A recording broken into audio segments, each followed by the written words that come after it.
आपल्या महाराष्ट्र टायपिंग आणि shorthand institute सोनेचा विद्यार्थी परशुराम आव्हाड याची नुकतीच मुंबई महानगरपालिका येथे लघुलेखक म्हणून त्याची निवड झाली. म्हणून तो आज तुम्हाला भेटायला इथं आलाय. आता ते पाहून निदान आपल्याला काहीतरी मनाला वाटलं पाहिजे. आता हा कितवा विद्यार्थी आहे ते आता लिस्ट मध्ये बघावं लागेल है ना. 150 च्या पुढे कितवा आहे. त्याच्यानंतर मध्ये पण बरेच जण आपले सहकार विभाग असेल, वन विभाग असेल है ना. तर या ठिकाणी बरेच विद्यार्थी आपले जॉईन झाले. कोणी कोर्टात झालं असेल तर तुमच्याच बेंचवर बसणारा विद्यार्थी आज इथून तो थेट मुंबईला महानगरपालिकेत गेलेला आहे.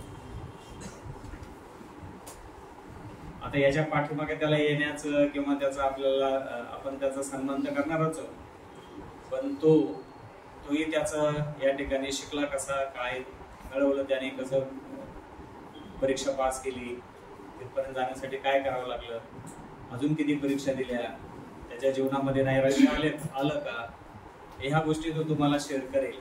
पण बऱ्याचदा अनेकांना अपयश येतं, अपयशातून बरंच काही शिकायला मिळतं.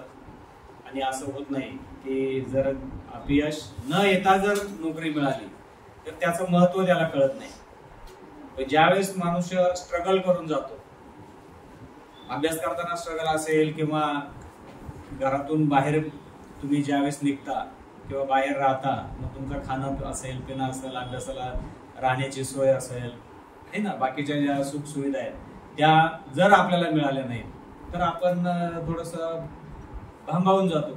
नाही मला हे पाहिजे, बरोबर आहे की नाही. तर अशा प्रतिकूल परिस्थितीमधून आता त्याचा भाऊ पण, त्याचा मोठा भाऊ जो आहे तो आपला विद्यार्थी आहे, तोही सध्या नगरच्या जिल्हाधिकारी कार्यालयामध्ये तो कार्यरत आहे.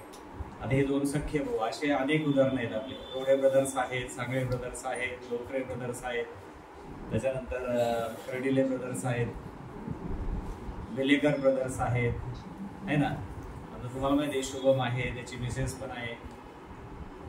असे अनेक विद्यार्थी की जे सख्खे भाऊ आहेत पण आज ते शासकीय नोकरीमध्ये आहेत. आणि केवळ मला वाटतं इतर कोर्सेसमध्ये हे शक्य नाही, फक्त हे शक्य आपल्या लघुलेखन या कोर्समध्ये शक्य होत. आता थोडेसे लघुलेखक होण्यासाठी काय करावं लागतं, आता तुम्ही बरेच जण नवीन आहात, काही आता परीक्षेला आहेत है ना.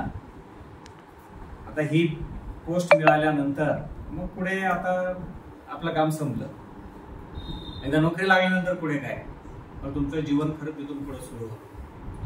मी नेहमी तुम्हाला हे सांगत असतो, satisfied life is better than successful life, because our success is measured by others, but our satisfaction is measured by our own soul, mind and heart. बरोबर आहे की नाही. आणि आपल्याला ते मिळालं पाहिजे. सक्सेस मिळवायला स्ट्रगल आहे, स्ट्रगल मिळाल्यानंतर परत सॅटिस्फॅक्शन मिळायला पाहिजे. ते सॅटिस्फॅक्शन कधी मिळेल, शिकत असताना तुम्हाला मिळणार नाही, पण जेव्हा तुम्ही ती पोस्ट अचीव करता तेव्हा तुम्हाला खरं समाधान मिळतं. आणि ते समाधान तुम्हाला नाही मिळत. आता वास्तविक जेव्हा याचं सिलेक्शन झालं असेल त्यावेळेस सगळ्यात पहिला जास्त आनंद कोणाला झाला असेल, आता त्याला काय वाटलं असेल ज्यावेळेस सिलेक्शन झालं. सिलेक्शन झाल्यानंतर पहिला फोन आपण कोणाला करावा, आणि त्याच्यात त्या एका दिवसाच्या क्षणासाठी प्रत्येक जण धडपडतोय. जो विद्यार्थी असेल, मग तो शिक्षण घेत असेल किंवा नोकरीसाठी प्रयत्न करत असेल, तर ते फक्त आणि फक्त आपल्या आई वडिलांच्या स्वप्नासाठी. आणि ते एकदा ते स्वप्न एकदा मिळालं की मग खऱ्या अर्थाने तो कृत्य झाला असं आपल्याला म्हणता येईल. तर आज आपल्याकडं आपल्या क्लासचा विद्यार्थी परशुराम आव्हाड, त्याचं जेव्हा वास्तविक त्याने मला फोन करायच्या आधी मीच त्याला फोन केला होता. म्हटलं का रे बाबा, तर तो म्हणला नाही सर, पहिल्या 48 मध्ये नाव आहे, डॉक्युमेंट व्हेरिफिकेशन आहे आणि सगळी जनरलची यादी त्यांनी म्हणजे टोटल यादी लावलेली होती. आणि मग त्याच्यानंतर म्हणजे झाल्यासारखं आता आहेच, पण तरी जेव्हा डॉक्युमेंट व्हेरिफिकेशन त्याला तो करून आला, आता मेडिकल वगैरे होईल आणि नंतर त्याची जॉईनिंग. मित्रांनो, असे अनेक आपले विद्यार्थी आहेत की ज्यांनी मनापासून हे शॉर्ट हँड शिकलं, मनापासून म्हणजे अगदी विश्वास ठेवून केलं तरच आहे. नाही तर आपली काय अवस्था आहे, हे का ते. आता मी बऱ्याचदा ज्याला लघुलेखन करायचं त्याला मी काय सांगत असतो की बाबा तुमचा कॉलेजचं बघून करा, म्हणजे तिकडून तुम्हाला तोही अभ्यास आहे आणि हाही अभ्यास आहे, तर दोन्ही अभ्यासांचा मेळ घालून तुम्ही साईड चेंज निवडा आणि मग ती शाखा तुम्ही निवडल्यानंतर तर तुम्हाला याच्यासाठी पण वेळ मिळाला पाहिजे, अभ्यासासाठी पण वेळ मिळाला पाहिजे. आणि मग हा अभ्यास एकदा तुम्ही अचीव केल्यानंतर किंवा हे तुमची सिलेबस पूर्ण झाल्यानंतर, तुम्ही एक्झाम पास झाल्यानंतर जेव्हा तुम्ही प्रत्यक्ष स्किलच्या परीक्षेला जाता किंवा स्किलच्या परीक्षा देता, तर त्यावेळेस आपल्याकडे तो स्पीड अवेलेबल असला पाहिजे. आणि आपली जी इथून जी मुलं शिकून जातात, तर ही मुलं नेहमी एकमेकांच्या संपर्कात असतात, माझ्याही संपर्कामध्ये असतात की नाही सर आता ही परीक्षा झाली, आता प्री झाली, आता स्किलची टेस्ट आहे. आणि शेवटी विद्यार्थ्यांचं एकमेकांचं बॉन्डिंग असतं आणि त्याच्यातून हे विद्यार्थी घडत असतात. तर मी पुन्हा एकदा परशुरामचे काय म्हणूयात आपण आभार मानायलाच पाहिजे, आहे का नाही. कारण या संस्थेतून शिकून आज तो एक मोठा अधिकारी झालेला आहे आणि त्याचा आनंद हा नेहमी शिक्षकालाही होत असतो. अशाच पद्धतीने मी बरेच आनंद भोगलेले आहेत आणि आनंद असा आहे की तो न मावळणारा असतो. आनंद कसा असतो, हा न मावळणारा असतो. आता त्याच्या जीवनामध्ये हा आनंदच आहे. आता त्याला काही स्ट्रगल करायची गरज नाही किंवा त्याला काही मिळवायची गरज नाही, बरोबर आहे. आणि ह्या आता इथून पुढचं जे लाईफ आहे, आणि एक जण एकदा नोकरीला लागला करून त्याच्या 4 पिढ्यांचा उद्धार करतो. त्याचे आई वडील असतील, बरोबर, तो असेल, त्याची मुलं असतील आणि दुसरं काळाला असेल तुम्हाला, लग्न झाल्यानंतर त्याही पिढीचा उद्धार होतो. म्हणजे अशा 4 पिढ्यांचा उद्धार एक विद्यार्थी करत असतो आणि पूर्ण सराउंडिंग जे आहे ते बदलत असतं, बरोबर आहे की नाही. आणि म्हणून शिकायचं असेल तर मनापासून लक्ष देऊन शिका, यश तुम्हाला मिळणारच आहे, बरोबर आहे का. आणि एक अजून दुसरी महत्वाची गोष्ट म्हणजे ही जी कला आहे, हा जो कोर्स आहे, हा कोर्स अजूनही त्याला स्पर्धा नाही. तर आपली ह्या वाड्या वस्त्यावरची मुलं आज मुंबई सारख्या ठिकाणी जाणं एवढं सोपं नाही. आज काय काय शिक्षणात निघालेले आहेत, नवीन टेक्निक आहे, नवीन तंत्रज्ञान आलेलं आहे. त्या तंत्रज्ञानाच्या आधारे कोणी दिल्लीला जातं, कोणी मुंबईला जातं, कोणी पुण्याला जातं. आता हे पूर्व कुठं पुण्याला गेलं का, मग कसं काय मुंबईला नोकरीला लागला. फक्त आपली मानसिकता बदला, अभ्यास तुमचा घरीही होतो. फक्त काय पाहिजे, श्रद्धा पाहिजे, विश्वास पाहिजे, आपलं कर्तव्य काय ते पाहिजे, आपली निष्ठा काय ते पाहिजे. आणि ते जर पक्के असेल तर आपण निश्चित आपलं यश मिळवू शकतो. म्हणून पुन्हा एकदा मी आव्हाड परशुरामचे अभिनंदन करेल आणि पुन्हा त्याच्या आयुष्यामध्ये आणखी पुढची पोस्ट त्याला मिळो. कारण आता तो लघुलेखक झालाय, त्याच्यामध्ये परत आपला प्रमोशनला त्याला चान्स आहे. लघुलेखक उच्चश्रेणी होऊ शकतो, पर्सनल असिस्टंट होऊ शकतो. आता आपली बरीच मुलं आहेत की जी आज क्लास 1 आहे आणि क्लास 1 होणं बाहेरून एवढं सोपं नाही. तर तुम्ही ह्या पोस्टवरून तुम्ही क्लास 1 सुद्धा होऊ शकता, बरोबर आहे का. आणि पुन्हा एकदा आपल्या महाराष्ट्र टायपिंग आणि शॉर्ट हँड इन्स्टिट्यूटच्या वतीने मी आव्हाड परशुरामचं हार्दिक अभिनंदन करतो, त्याला शुभेच्छा देतो. भावी वाटचाल त्याची सुंदर हो आणि यापुढे त्याला अजून अचिव्हमेंट चांगली मोठी मिळो अशी मी ईश्वराला प्रार्थना करतो. आणि मी इथं 2 शब्द माझे थांबवतो. सर्वांना नमस्कार. यावर परशुराम माझं तसं पाहिलं तर या क्षेत्रात मी चुकून आलो नाही का. 10वीला थोडे पर्सेंटेज चांगले पडले, शाळेमध्ये 1 नंबर आला, सायन्स केलं. सायन्स घेतलं, 11वी 12वी सायन्स केलं. परंतु त्यावेळेस मी 12वीचे पेपर होते, आपल्या स्टडी क्लबला यायचो आणि जे CETचा वगैरे सगळा व्यवस्थित अभ्यास करत होतो. तर भांडसरांकडे क्लासला होतो, एकदम प्रिपरेशन चांगलं चालू होतं.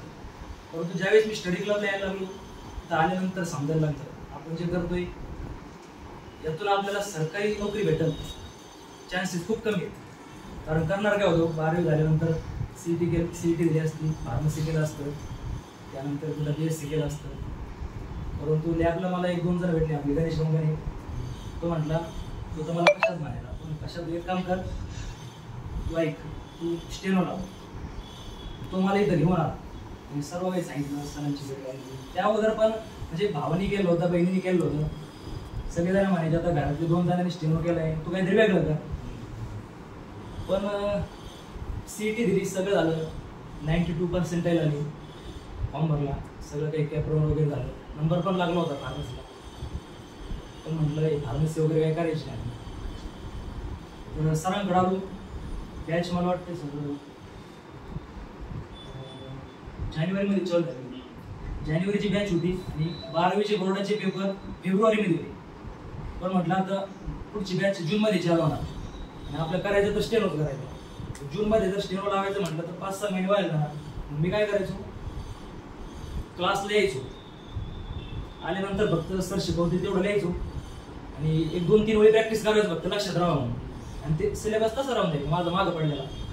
नंतर 12वीच्या बोर्डाच्या पेपरला जायचो, पेपर वगैरे द्यायचो. नंतर ज्यावेळेस पेपर झाले, जो काही सिलेबस पेंडिंग पडला होता 1-1.5 महिन्यात पण मी पूर्ण कव्हर केला. म्हणजे की पुढे आपल्याला जे करायचंच होतं त्यासाठी म्हटलं आता 6 महिने व्हायला जाणार, परत जूनची बॅच लावावं लागणार. त्यामुळे मग मी ते अगोदरच चालू केलं. 60 झाला, त्यानंतर 80-100-120 कम्प्लीट केला. 100 इंग्लिश ज्यावेळेस 100 झाला त्यावेळेसच लगेच मराठी लावून टाकला, मराठी कम्प्लीट झाला. त्यानंतर मग हे माहीतच नव्हतं की आता स्टेनो झालाय, परंतु आता पुढचे पेपर. सरांकडे आलो, सरांनी सांगितलं असं असं करावं लागेल. बॅच वगैरे केल्या, ग्रामर वगैरे कम्प्लीट केलं.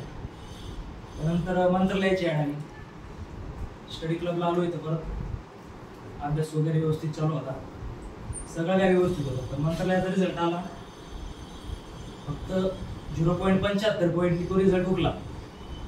अक्षरशः म्हणजे एक असतं नाही का, स्टेनो लावायचं म्हणजे मंत्रालय पाहूनच लावला होता. असंच क्लासला बसायचो, प्रदीप गडाख सर, मयूर सर यायचे, बोलायचे, असं भारी वाटायचं. डोक्यात फक्त काय बाकीचं काहीच माहित नाही, मंत्रालय दिसायचं. मंत्रालयाने काय झालं, 2-3 वर्ष मंत्रालयाने केला अभ्यास, परंतु रिझल्ट आला, रिझल्ट केला 0.75 पॉईंट इमिडिएट गेलं. म्हणजे अक्षरशः एवढं दुःख झालं त्यावेळेस. काय करावं, काही मुलं बसले फ्रीला, काही बसले नाही. आता आमच्याकडे ऑप्शन काय, जे बसले ते डिक्टेशन वगैरे करायची. त्यावेळेस ऑप्शन तर काय, मग सरळ सेवेच्या भरपूर जागा आहे.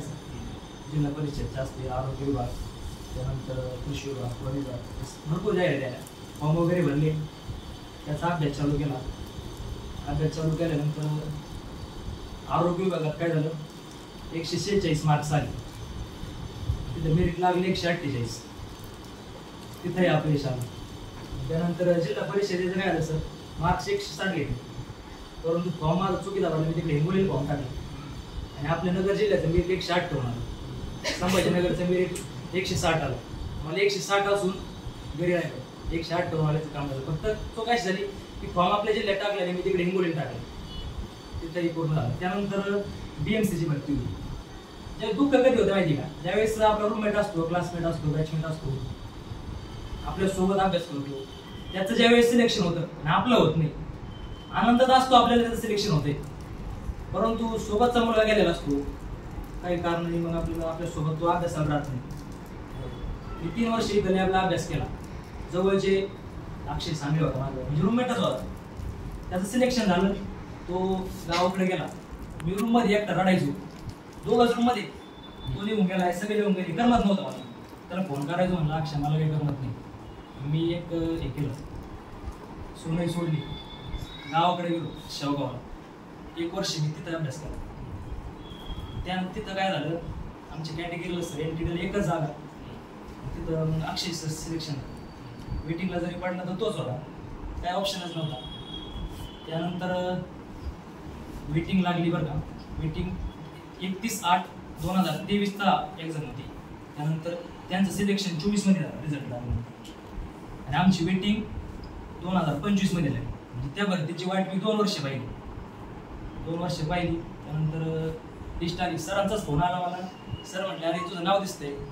सरांना म्हटलं सर ती कॉमन मेरिट लिस्ट आहे, पण एकदा फायनल लिस्ट होणार तर आहेच म्हटलं, मला खात्री आहे. पण येऊ सर म्हटले मला कॉल कर. ज्यावेळेस लिस्ट आली पहिला कॉल सरांना केला. सरांना म्हटलं सर होतंय. सर म्हणजे आम्ही बरं वाटलं. आणि आईवडिलांचा एक आनंदच असतो नाही का. आईवडील सुद्धा आता काय झालं, भाऊ पण जॉबला लागला, 2 बहिणी आहेत, त्यांची पण लग्न वगैरे झाली. त्यांना पण वाटायचं आता एवढाच एक राहिला शेवटचा झालं पाहिजे. फोन केलं, आनंद वाटला. सरांनी पण वेळोवेळी कोर्टाच्या वेळेस काय झालं माहिती का, डिस्ट्रिक्ट कोर्टला क्लर्कला होतो. एक्झाम झाली, 1200 मुलं होते सर. 29 नंबरला मी होतो रँकला. मार्क वगैरे चांगली होती, टायपिंग पण चांगली मारली. इंटरव्ह्यू मला खराब गेला. सरांचे माझा इंटरव्ह्यू झाला रात्री 10 वाजता संपला होता. सरांचे मला 5 ते 6 मिस कॉल होते रात्री 10 वाजता.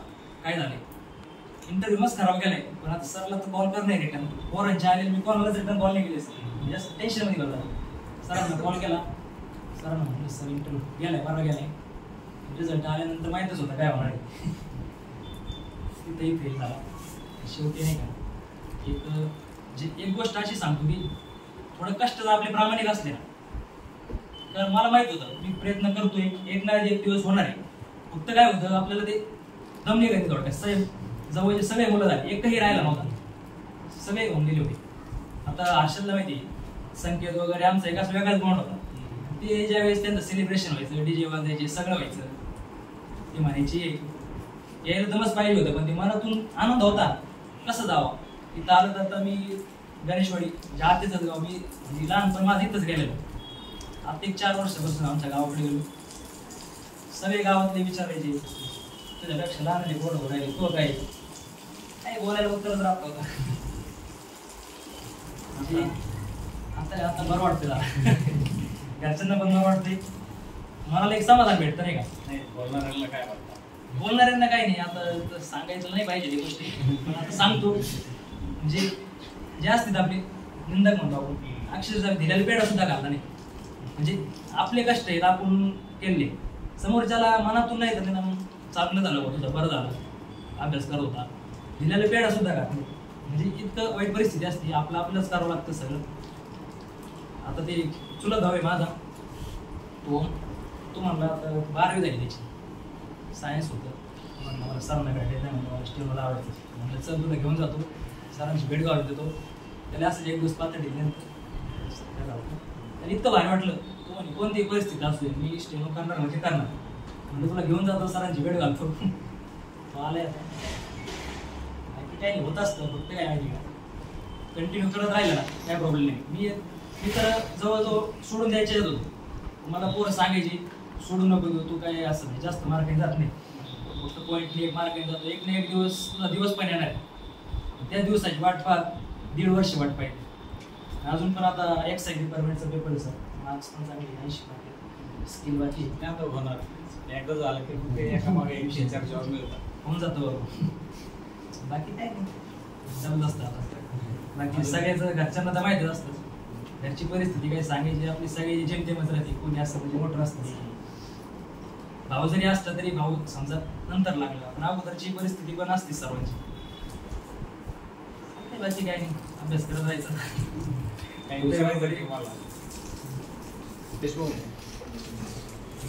देशमुख म्हणतो मला कधी नोकरी लागली.